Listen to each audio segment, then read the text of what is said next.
भैया हम गायक सर्वजीत अकेला आप तमाम भोजपुरिया श्रोता समाज के भैया गोर छुके गोर लागत अभी और आशा में पूर्ण विश्वास बा करो सबके प्यार दुलार हमके भैया जरूर मिली।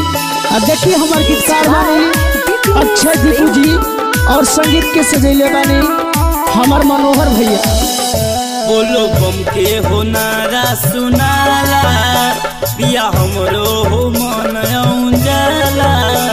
बोलो बम के हो नारा सुनाला पिया हमरो हो मन जाला। सावन में जाके रही गइल पिया तू बहरवा में गोतनी के संग जात बानी राजा जी देवा घरवा में। गोतनी के संग जात बानी राजा जी देवा घरवा में। ननदी के संग जात बानी राजा जी देवा घरवा हो तो बानी राजा जी देवा घरवा में।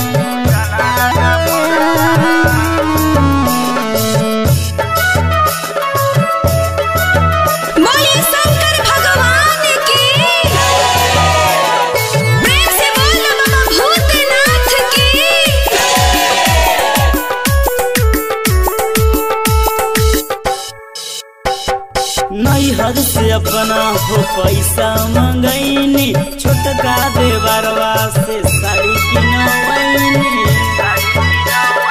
नैहर से अपना हो पैसा मंगैनी छोटका देवरवा से साड़ी किनवैनी। दीदी कुछ पैसा राजा जी गाड़ी भाड़ा ड्राइवरवा के।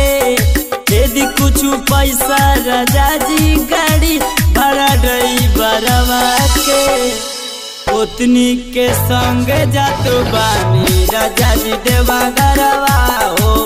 ननदी के संग जात बानी राजा जी देवा घरवा हो।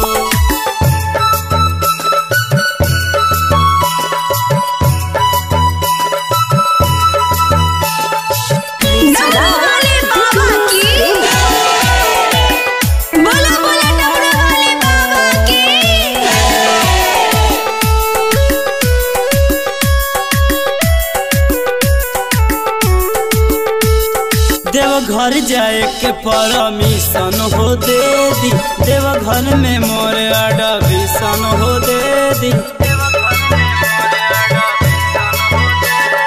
देवघर जाए के परमिशन हो दे दी। देवघर में मोर एडमिशन हो दे दी। भोले दानी फेर दी हमनी पपिया नजरवा हो।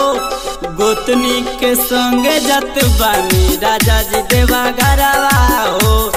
गोतनी के संग जात बानी राजा जी देवा घरवा हो। ननदी के संग जात बानी राजा जी देवा घरवा हो। गोतनी के संग जात बानी राजा जी देवा घरवा